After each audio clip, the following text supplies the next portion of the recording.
Qu'importe ma pitié, la pitié n'est-elle pas la croix où l'on cloue celui qui aime les hommes? Mais ma pitié n'est pas une crucifixion. Avez-vous déjà parlé ainsi? Avez-vous déjà crié ainsi? Hélas, que ne vous ai-je déjà entendu crier ainsi? Aujourd'hui, j'aimerais parler de la pitié, parce que pour moi, la pitié, c'est quelque chose qu'il faut absolument enlever de soi. C'est quelque chose qui est très très néfaste pour nous. Et contrairement à ce qu'on pourrait croire, c'est pas parce qu'on est quelqu'un de vertueux, c'est pas parce qu'on est quelqu'un de bon qu'on va avoir de la pitié en nous, bien au contraire. Et moi, il faut que je vous avoue quelque chose, c'est que je suis rempli de pitié. Voilà, quand je vois le monde autour de moi, quand je vois les problèmes des gens, et surtout quand je me vois moi-même, je suis rempli de pitié, je suis là en mode « Ah là là, pauvre homme, il est dans un monde qui est difficile, il est dans un monde qui est dur pour lui, comment arriverait-il à faire ce qu'il a envie de faire? C'est impossible. C'est impossible. Il y a beaucoup trop d'obstacles contre lesquels se battre. Comment on pourrait même espérer, comment on pourrait même oser espérer être heureux dans un monde comme ça? Non, je pense que décidément, il vaut mieux ne rien faire. Il vaut mieux accepter que nous sommes doumés et que rien ne pourra jamais nous sauver. Force de la nature, prenez-moi en pitié. Si même moi, jeune homme blanc européen, j'ai du mal à faire ce que j'ai envie de faire dans ma vie, mais comment est-ce que les autres pourraient réussir? La condition humaine est vraiment trop terrible. Laissez,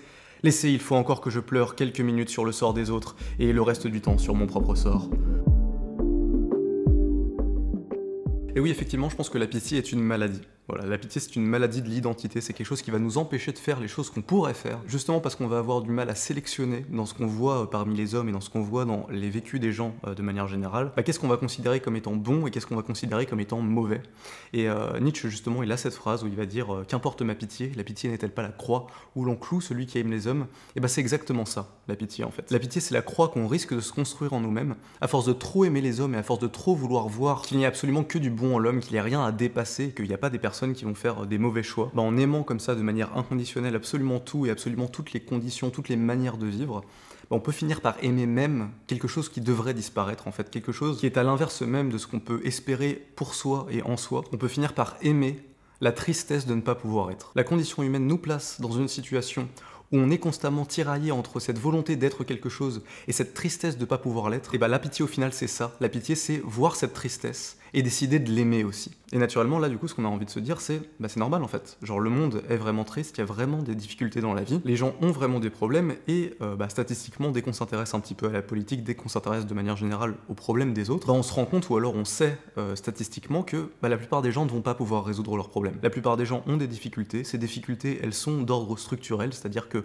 pour une grande partie en fait elles y peuvent rien. Et par conséquent on sait que même si tout le monde essayait de se déterre à fond pour absolument devenir qui il voulait devenir, etc.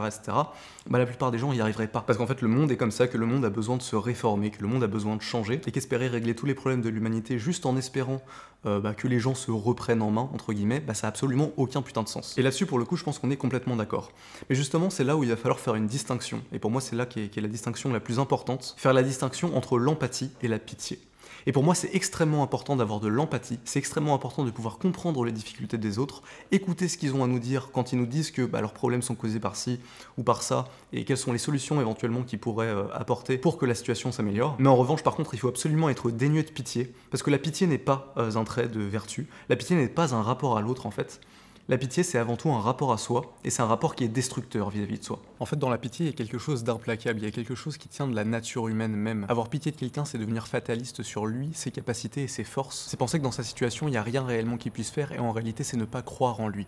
Et en fait, quand on va avoir cette réaction-là vis-à-vis des gens autour de nous, ça va être extrêmement simple derrière d'avoir le même comportement et le même avis vis-à-vis de soi-même, et de devenir plus fataliste encore concernant notre propre destin que quand on pense à celui des autres. Je pense que pour la plupart des gens qui regardent ma vidéo en ce moment, il y a toujours un moment dans notre vie où on s'est dit « Ah en fait je suis chanceux. En fait moi j'ai toutes les chances de pouvoir réussir ce que j'ai envie de réussir dans ma vie, tout simplement parce que je suis pas le plus à plaindre. Je suis dans une situation qui est assez bonne. Genre je suis pas dans une extrême précarité, j'ai pas de maladie rare, je suis dans un pays plutôt pas mal loti, etc.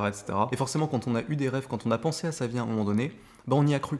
On a cru qu'on allait pouvoir faire ce qu'on avait envie de faire, on a cru qu'on allait pouvoir réaliser nos rêves, qu'on allait pouvoir, être heureux au sens large d'une manière ou d'une autre. Et comme c'était un petit peu flou, on s'est dit, ça va pas être si difficile que ça. Moi je vois pas en fait comment je pourrais ne pas être heureux parce que globalement j'ai déjà quand même beaucoup de chance. Et à ce moment-là on pouvait regarder les autres et on pouvait se dire, ah là là, ces gens-là, ils ont pas autant de chance que moi. Moi, je vais probablement réussir ce que j'ai envie de faire dans ma vie, moi je vais probablement pouvoir être heureux, alors que d'autres personnes vont pas pouvoir être heureux. C'est dommage, mais c'est comme ça quoi. Mais à un moment donné, la vie étant ce qu'elle était, tu t'es rendu compte d'une chose.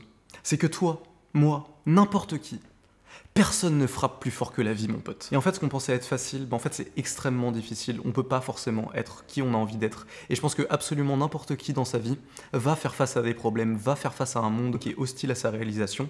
Et en fait, on n'a jamais de la chance. Ou plutôt, si on a de la chance, on n'est jamais aussi chanceux qu'on peut le croire. Et au moment où on se rend compte de ce fait, au moment où on se rend compte que la vie est dure et que tout ne sera pas aussi facile qu'on le pensait, le sentiment qu'on avait en regardant les autres, en se disant eux n'ont pas de chance, les pauvres, ils n'y arriveront pas, on commence à se regarder soi-même et on commence à se dire mais peut-être que c'est moi qui ai pas de chance, peut-être que c'est moi qui y arriverai pas. Mais c'est là alors que commence l'immense humilité, qui est de se dire oui en fait, si je n'y arrive pas, peut-être que c'est parce que c'est pas possible d'y arriver. Peut-être que la faiblesse que je voyais chez les autres, en fait, j'ai cru y échapper, j'ai cru que je serais plus fort que ça, mais au final, non, cette faiblesse, elle est aussi en moi. Et c'est une faiblesse qui est inhérente à l'humanité, c'est-à-dire que, dans certains cas, on peut juste rien faire. Et penser ça, en fait, c'est choisir de voir le monde tristement, c'est choisir de ne chercher que la tristesse dans le monde. Se dire que quelque part, le monde est destiné, quoi qu'il arrive, à nous faire souffrir, et que donc, la meilleure manière d'affronter ce monde-là, en réalité, ça va être de porter le fardeau à plusieurs, de porter toutes les tristesses de l'humanité, de toutes nos vies combinées, se dire qu'en acceptant de souffrir tous unis, quelque part, la douleur sera plus supportable. Et donc, c'est comme ça que nos tristesses et nos problèmes viennent s'ajouter à la longue masse des tristesses et des problèmes de l'humanité.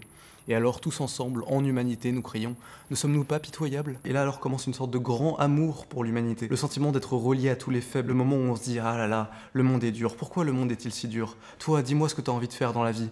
Ah, tu veux faire ça? Ah, tu n'y arrives pas. Ah, mais c'est normal que tu n'y arrives pas. Regarde, moi non plus, je n'y arrive pas. Et toi, que veux-tu faire? Oh, tu n'y arrives pas non plus, mais regarde, c'est normal que tu n'y arrives pas, moi non plus, je n'y arrive pas. Et c'est à ce moment-là que peut commencer le cycle éternel de la pitié. Parce que quand on dit à quelqu'un, ah tu n'y arrives pas, mais regarde, c'est normal, moi aussi j'y arrive pas, l'autre qu'est-ce qu'il va répondre?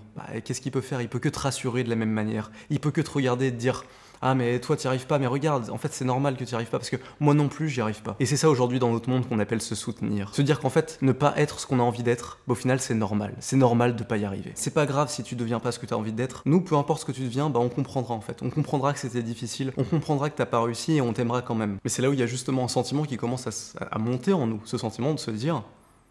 En fait j'en ai rien à foutre que ce soit normal. Pour moi, pour ma vie à moi, qu'est-ce que ça change en fait que ce soit normal que j'échoue?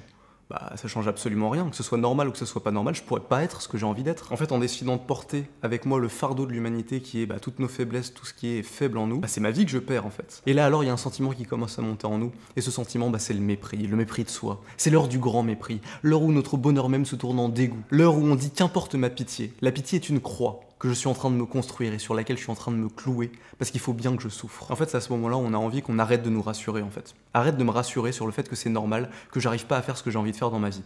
Je sais que c'est normal et j'en ai rien à foutre en fait. Et en fait, quand tu me dis c'est normal, en vérité, ce que tu veux me dire derrière, c'est que c'est pas grave. Et en réalité, c'est complètement faux. C'est gravissime de pas pouvoir devenir qui on a envie de devenir. Voilà, il n'y a rien de plus grave dans la vie que de pas pouvoir devenir qui on a envie de devenir. Et c'est là où en fait on va comprendre qu'est-ce que c'est la distinction entre l'empathie et la pitié. C'est que dans l'empathie, tu vas comprendre que les autres ont des difficultés, tu vas accepter que les autres ont des difficultés, tu vas voir que des gens ont des difficultés qui leur sont propres et tu vas pas les remettre en question. Mais justement dans l'empathie, ce que tu vas pas non plus remettre en question, c'est que les gens, fondamentalement, ils ont la capacité de pouvoir faire ce qu'ils ont envie de faire. Dans l'empathie, tu vas jamais condamner quelqu'un à la tristesse, tu vas jamais lui dire non, effectivement, ce que tu veux faire, c'est pas possible et ça pourra jamais marcher. Pour toi, dans ta situation, il n'y a pas de solution et c'est pas grave. Et la pitié, c'est caractérisé par ça. En fait, c'est caractérisé par le fait de ne voir dans les gens que ce qu'ils ont de faible. Et par conséquent, de refuser de voir en eux ce qu'il pourrait y avoir de fort, qu'est-ce qu'ils pourraient faire pour changer, comment est-ce qu'ils pourraient affronter leur situation de manière à pouvoir quand même devenir qui ils ont envie d'être. Parce qu'en fait, c'est ça le plus important dans la vie. Le plus important dans la vie, c'est de pouvoir devenir qui est-ce qu'on a envie d'être. Et justement, voilà, moi j'ai plus jamais envie qu'on me prenne en pitié. J'ai plus jamais envie de montrer à quel point je suis faible, justement pour qu'on puisse me dire derrière « Oh oui, mon pauvre ami, t'y arriveras pas, la vie a l'air difficile pour toi mais t'en fais pas, si t'arrives pas à faire ce que t'as envie de faire, c'est pas très grave. » Non, la vérité c'est que c'est grave, et si j'ai pas l'impression au jour le jour